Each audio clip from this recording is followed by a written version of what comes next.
it's an unusual thing. Yeah.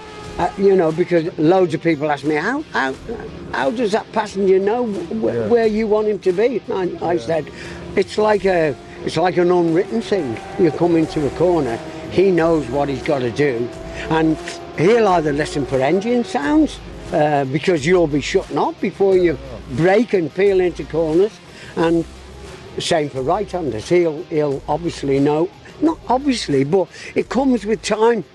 That's why partners who have been together for a long time just gel, and they don't need to be told what to do. They know what to do. It's like an automatic. It's a strange phenomenon that happens, but it does happen, strangely. So, Des, do you think that teamwork, I reckon, it really is amplified with like father and son? You were saying before how you've done father and son, and myself. You know, I've raced with my son, and somehow you get that really closeness. You kind of act as one, don't you? Yeah. And I think Exactly. It's developed in the family. The family. It's a really interesting one, that, Noel, because you know, and I absolutely get that, and I think you have a lot more confidence to start as a passenger when you're on with your father, because you've got that appreciation and confidence, you know, in them. I think for me, probably the best partnerships are brothers, though. Yes, definitely, and we've seen that. You know, great examples, and if you kind of go back to, you know, the days when me and Pete did the Grand Prix racing, you know, we really clicked, like, you know what I mean, and okay, I probably wasn't fast enough for Pete, and he wanted to go on and do other things himself, like, you know, but you could connect. You could also have that critical challenge between you, so that, you know, if things weren't quite right, you could have a really hard conversation, where sometimes I felt that was a bit difficult to do with Dad, because, you know, at times, you know, he'd done it for 20 years, and it is me just jumping on saying, well, what about this here, and what about doing that into that corner, and you kind of think, oh gosh, like, you know, I'm pushing my limits here a little bit, but you can do that. Tapping me on the back. Just a bit faster.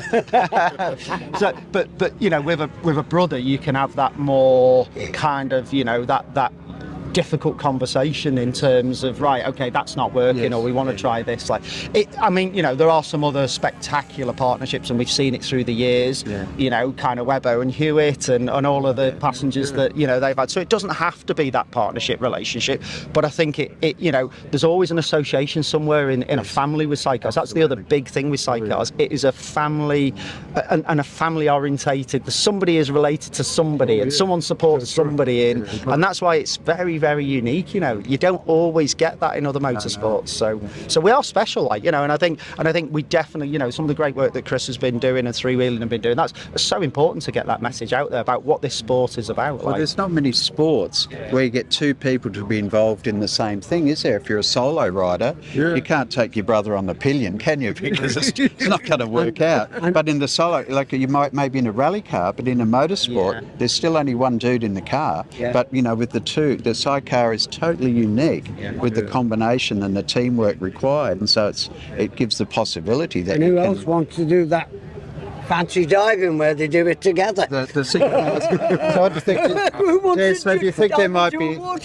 So Des, do you think there might be a team found synchronised swimming with you leading the team, Des? You know? Yeah, I know. Scary thought, isn't it?